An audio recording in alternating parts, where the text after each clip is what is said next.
Como utilizar seus conhecimentos anatômicos de maneira inteligente para que você obtenha resultados objetivos com os seus pacientes de forma objetiva, sem necessidade de utilizar alguma ferramenta mirabolante de trabalho, alguma técnica extremamente especial. É isso que a gente vai conversar hoje nesse vídeo. Trocando uma ideia com o Bruno, nós chegamos juntos à conclusão de que fazer um vídeo falando da aplicabilidade clínica do seu conhecimento anatômico dentro de um programa de reabilitação seria muito adequado, porque uma grande parte do público que nos assiste, que consome o nosso conteúdo, é de fisioterapeutas ou de acadêmicos de fisioterapia. E um dos grandes anseios, ainda quando acadêmico, quando estamos falando aqui do mundo da fisioterapia, é de que nós possamos aprimorar o nosso arsenal de trabalho através dos cursos, através do aprendizado de novas técnicas, e isso é maravilhoso, isso está certíssimo. Inclusive, estimulamos a você que aprimore-se, faça muitos cursos, contudo, tenha em primeiro lugar uma base anatômica fortemente construída, para que quando você estiver engajado em um desses cursos, você possa desfrutar o máximo possível, sem ter a impressão de que você, lá na frente, estará tratando um segmento do corpo sem ter pleno conhecimento do que está fazendo sobre aquela determinada estrutura corporal do seu paciente, se assim podemos dizer. Para isso, nada mais apropriado do que nós trocarmos essa ideia baseada na tarefa funcional que, tanto para os profissionais da saúde, tanto para os pacientes, quando há uma deficiência ou uma disfunção que acometa o sistema locomotor dos pacientes, a atividade que é categorizada como a principal, o maior objetivo em termos de reabilitação para profissionais e para pacientes, que é a marcha, ok? Então, em todo o mundo, a marcha é uma das tarefas funcionais mais estudadas, sob a qual nós temos muitos dados científicos e padrões normativos dos parâmetros espaços temporais da marcha, ok? Então isso nos dá propriedade para discutirmos de maneira muito ampla como o conhecimento anatômico ele pode ser aplicado para o estudo da reabilitação dessa tarefa, ok? Muito bem. Então, vamos lá. Vamos falar um pouco sobre do que se trata a marcha humana, de algumas categorizações dessa tarefa, ok? Muito bem. E na sequência nós vamos falar das estruturas anatômicas. Nós hoje vamos nos concentrar em grupamentos musculares, ok? Muito bem. Que tem papel fundamental durante o ciclo da marcha, para que ele aconteça de maneira adequada, com o menor gasto energético possível, executando todas as tarefas que devem ser realizadas dentro de um ciclo, ou seja, aceitação da carga, suporte do peso do corpo sobre um único membro, ou seja, o apoio monopodal, e a progressão, o avanço do corpo durante a marcha, ok? Ok, muito bem. Então a marcha ela é considerada uma estratégia de locomoção, ok? Nós temos várias estratégias de locomoção. Eu posso me deslocar do ponto A ao ponto B engatinhando, rastejando, pulando, plantando bananeira. Todas essas são estratégias de locomoção. A marcha é uma delas, ok? Muito bem. A marcha também se categoriza como um conjunto de movimentos cíclicos, no qual nós temos estratégias de conservação de energia, de produção de potência e de absorção de cargas mecânicas. Perfeitamente, Gabriel. Então, vamos um pouco mais direto ao ponto. Quais são os principais marcos que devem ser sabidos e entendidos por nós, ok? Vamos lá. Primeira coisa, a nível de curiosidade, o mais importante é que vocês já comecem esse estudo sabendo a diferença conceitual entre passo e passada, né? Bom, se você ainda tem alguma dúvida sobre esse tipo de conceito, sua dúvida será sanada agora, porque eu vou lhe explicar que passo, conceitualmente, é a distância entre o contato inicial, ou seja, o momento aonde o meu pé encosta no chão, então é a distância do contato inicial de uma das pernas até o contato inicial da outra perna, certo? Bom, muito bem. Então, eu encostei um pé no chão. Durante a caminhada, quando eu encosto o outro pé no chão, isso é considerado um passo. Perfeito. E a passada? Muito bem. A passada, conceitualmente, se caracteriza pela distância do contato inicial de um membro até o novo contato inicial desse mesmo membro, certo? Então, nós podemos dizer que uma passada, ela se traduz como um ciclo da marcha completo, não é? Nós encostamos o pé no chão, encostamos o outro, e quando nós encostamos novamente aquele mesmo primeiro pé, isso constitui uma passada, ou seja, um ciclo da marcha completo. Além disso, existem formas de caracterização, de categorização, melhor dizendo, do ciclo da marcha. Nós podemos classificá-lo de acordo com a presença ou não de contato com o chão. Ou seja, nessa classificação, nós vamos dividir o ciclo da marcha em dois grandes períodos. O primeiro período é o período de apoio, ou seja, nós aqui estamos levando um membro só em consideração, ok? Então, o período de apoio é o período no qual nós temos o membro em questão em contato com o chão. Temos um segundo momento, que é chamado de período de balanço, no qual o membro ao qual nós estamos nos referindo, ele sai do chão, ele não está mais em contato. Isso é categorizado como período de balanço. Segunda forma de categorizarmos e classificarmos o ciclo da marcha, de acordo com o número de contatos com o chão, ok? Como assim, Gabriel? Vamos lá. Durante o ciclo da marcha, existem momentos em que nós estamos com os dois pés no chão, existe um momento em que nós estamos com um pé no chão, existe um momento logo na sequência no qual nós temos dois pés novamente em contato com o chão, e aí, lembrando que nós estamos sempre nos referindo a uma perna, ok? Estamos, digamos aqui, olhando para a perna direita. Logo na sequência, a perna direita ela sai do contato com o chão, ok? Muito bem, então, usando esse raciocínio, nós podemos muito bem classificar períodos de acordo com o número de contatos com o chão. Então, nós temos o período no qual nós estamos com apoio duplo, ou seja, com os dois pés encostados no chão. Na sequência, a perna oposta ela sai do chão e nós temos um momento no qual ficamos com apenas a perna em questão em contato com o chão, ou seja, isso pode ser categorizado como um apoio simples, certo?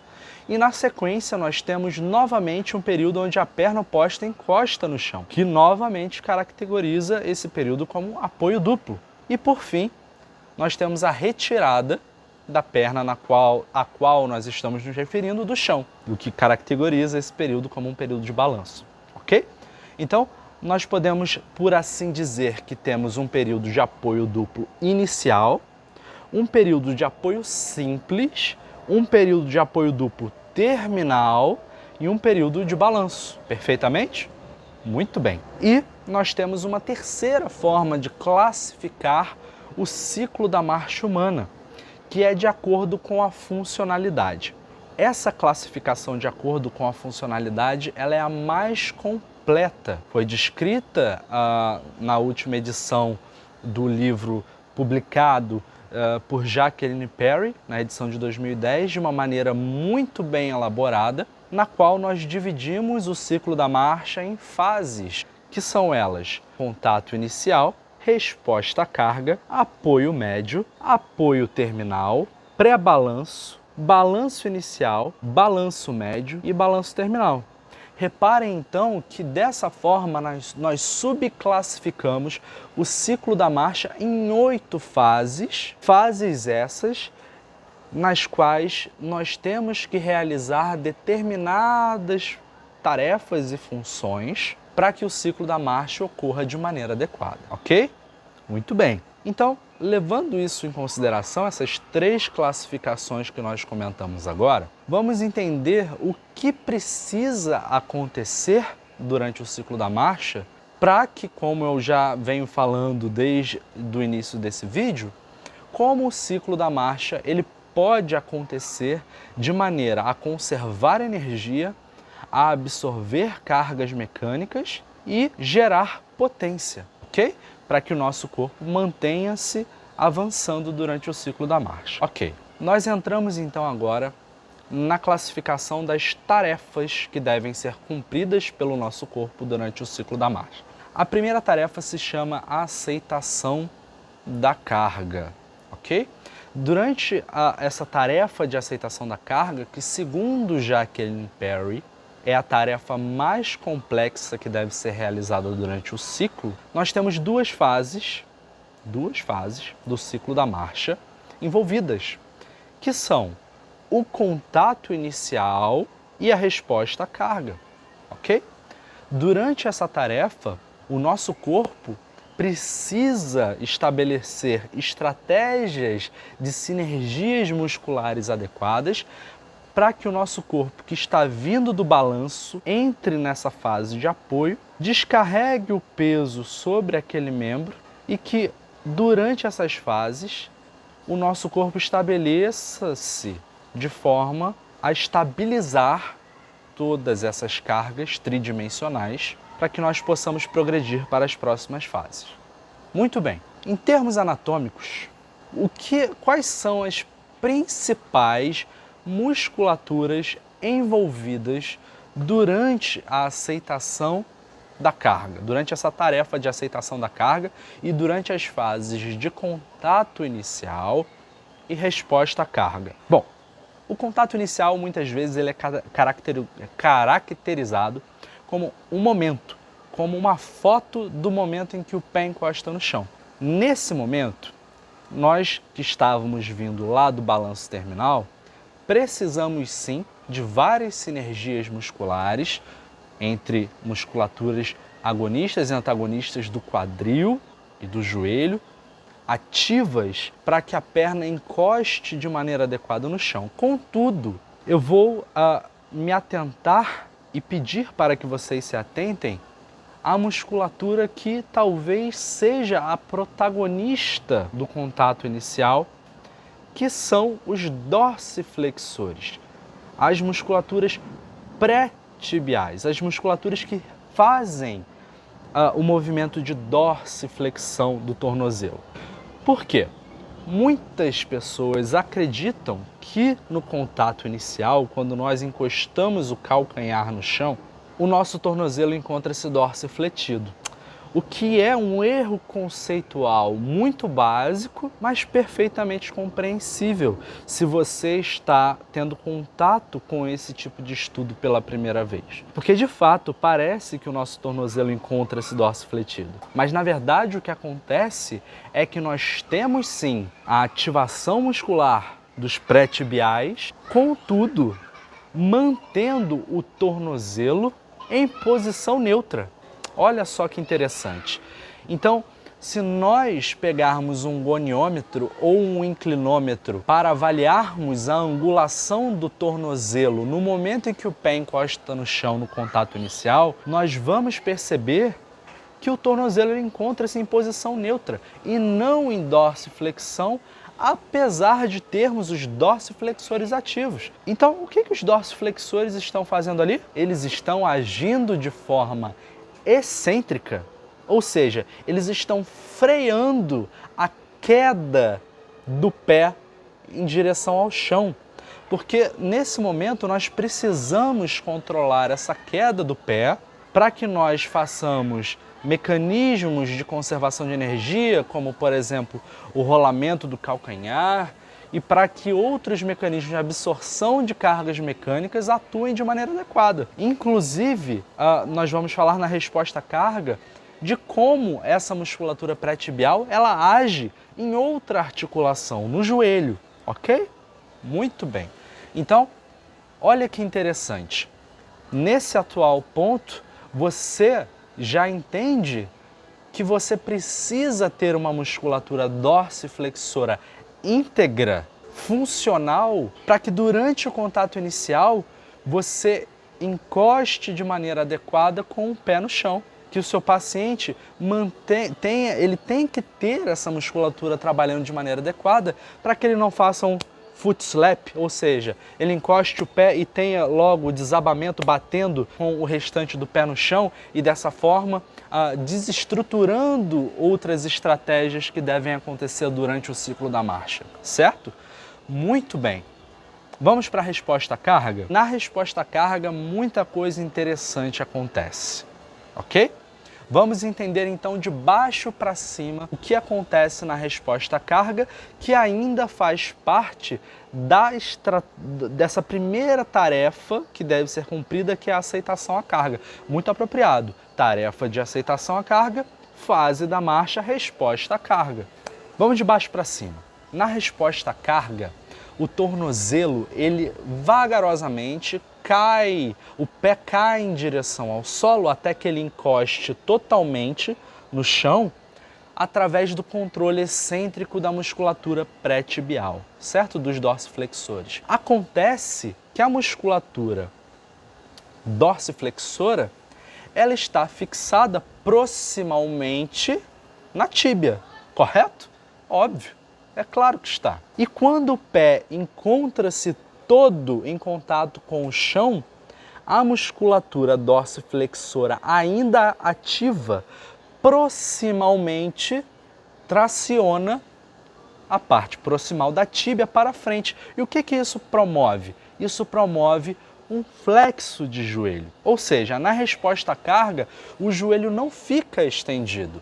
Nós temos um momento no qual o joelho ele entra numa angulação de flexão. Ele faz um deslocamento angular de flexão. E quem faz isso? Os flexores de joelho? Não. Quem faz isso são os pré-tibiais. Então perceba a importância de você entender como funciona a anatomia daquele segmento. A musculatura pré-tibial, que é dorsiflexora, traciona a tíbia proximalmente e dessa forma promove um flexo de joelho. Mas, Gabriel, por que isso é importante? Eu te digo, isso é muito importante. Porque na resposta à carga, nós vamos realizar uma das principais estratégias de absorção de cargas mecânicas, que é a absorção de cargas mecânicas provida pelo quadríceps. O quadríceps, na resposta à carga, ele tem uma tarefa importantíssima de absorver as cargas que vêm em resposta do solo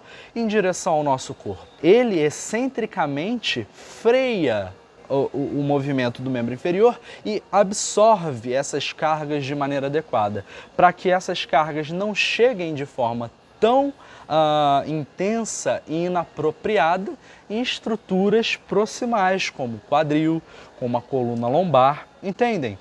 Como é importante, mais uma vez, vocês entenderem a anatomia da tarefa?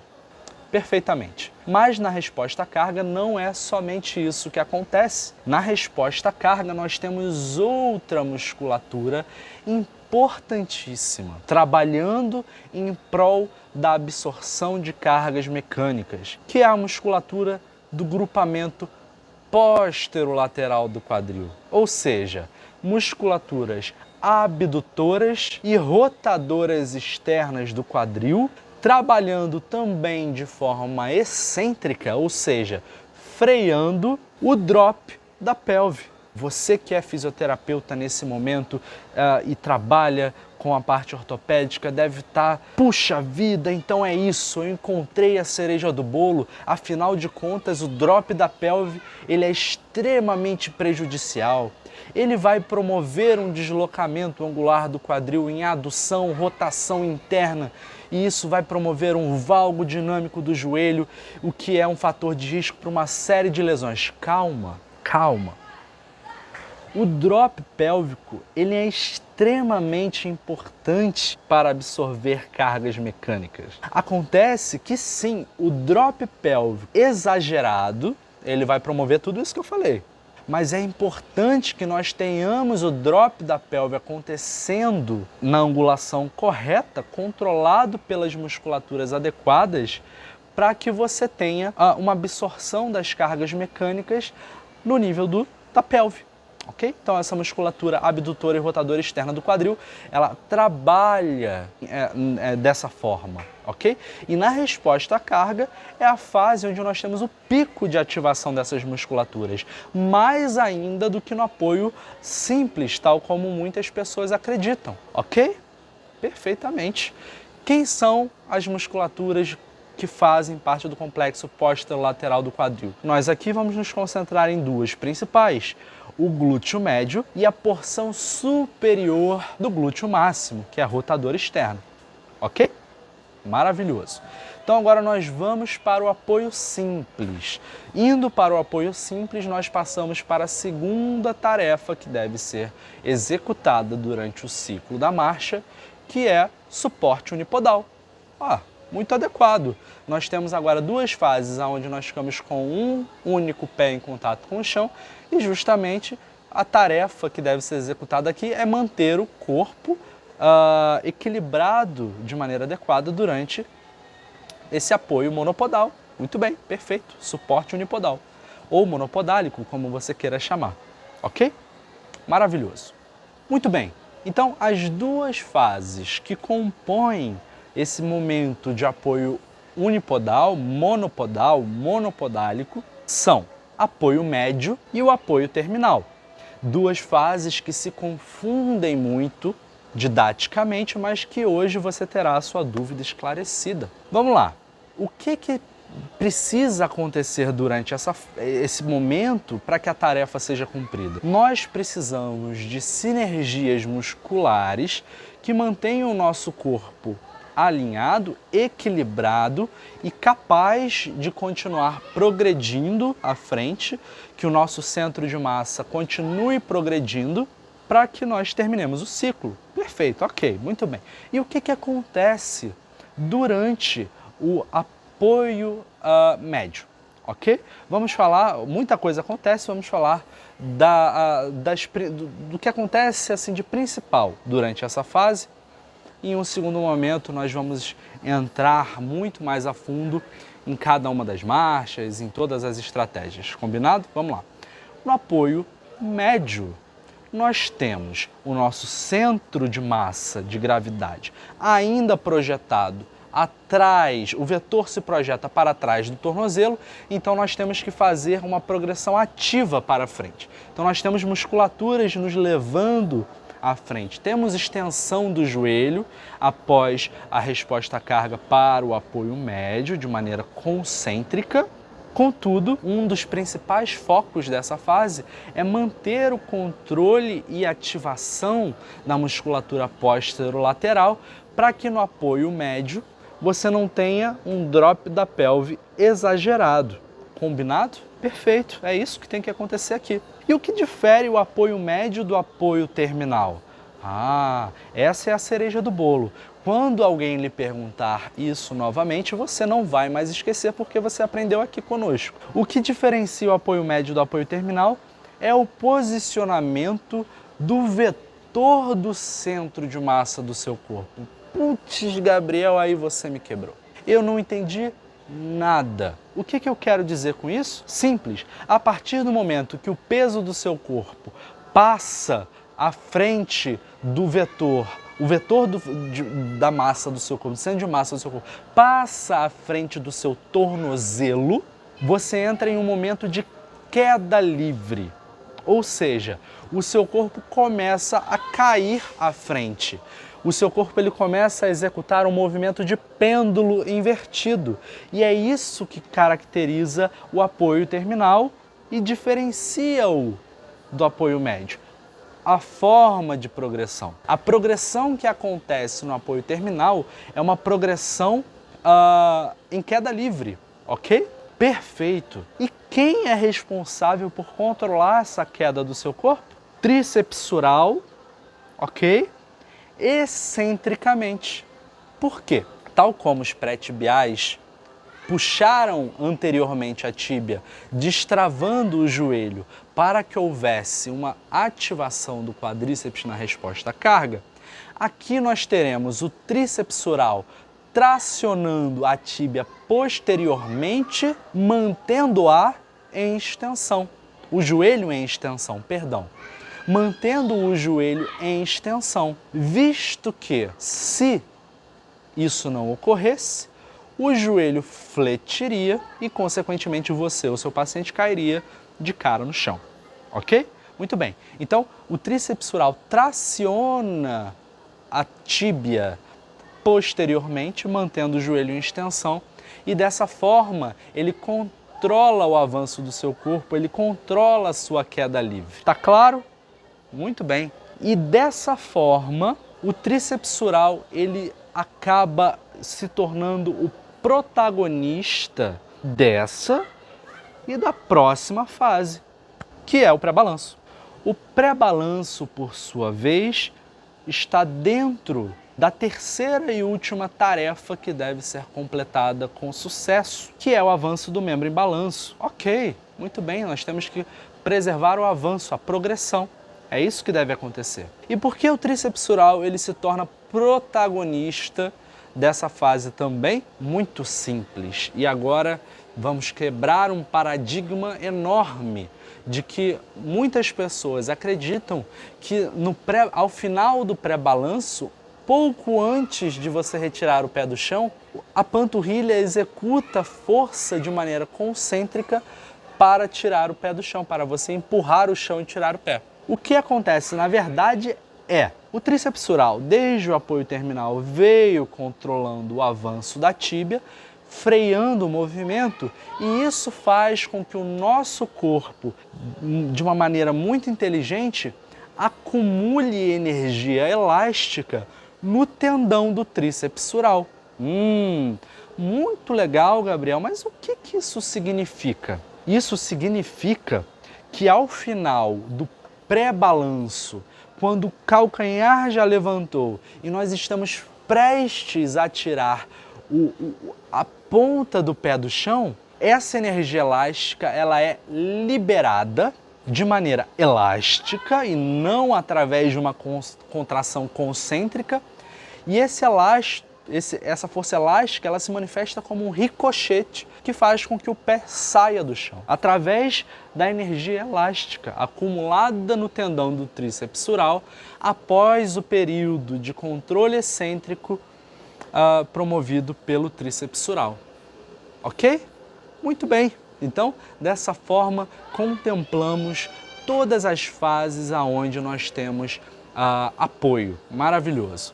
Então agora vamos finalizar falando de principais acontecimentos na principal fase de balanço do ciclo da marcha, ok? Nós temos então o balanço inicial protagonizando o período de balanço, visto que é nele aonde nós temos maiores deslocamentos angulares e é nele que nós precisamos realizar com muita propriedade o foot clearance, ou seja, a retirada do pé do chão, para que o pé não escarve, ou seja, para que o pé não arraste no chão. E quem são as musculaturas que protagonizam o balanço inicial?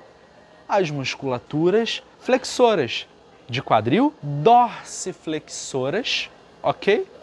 Então, essas são as principais musculaturas ativas nessa fase. Nós temos flexão ativa do quadril, o maior ângulo de flexão do quadril. Nós temos dorsiflexão ativa e através da inércia, nós temos a flexão do joelho também acontecendo no maior ângulo do ciclo da marcha. Muito bem, dessa forma, tendo essas musculaturas trabalhando de maneira adequada, nós conseguimos retirar o pé do chão e avançá-lo durante o balanço médio e o balanço terminal, aonde nós teremos novamente aquela sinergia agonista-antagonista, aquela cocontração, para que o pé encoste no chão novamente de maneira adequada. Então, eu acredito que dessa forma nós tenhamos tido uma conversa na qual nós discutimos os principais tópicos relacionados à importância anatômica dessas estruturas musculares dentro de uma tarefa funcional tão importante quanto o ciclo da marcha. Ok? Eu espero que esse conhecimento tenha ficado claro para vocês e qualquer dúvida vocês podem se sentir à vontade para perguntar para mim, para perguntar para o Bruno e nós teremos muito prazer em conversar com vocês, ok? Sou o Gabriel Miranda, eu sou um dos editores do Anatomicamente, então nos vemos na próxima.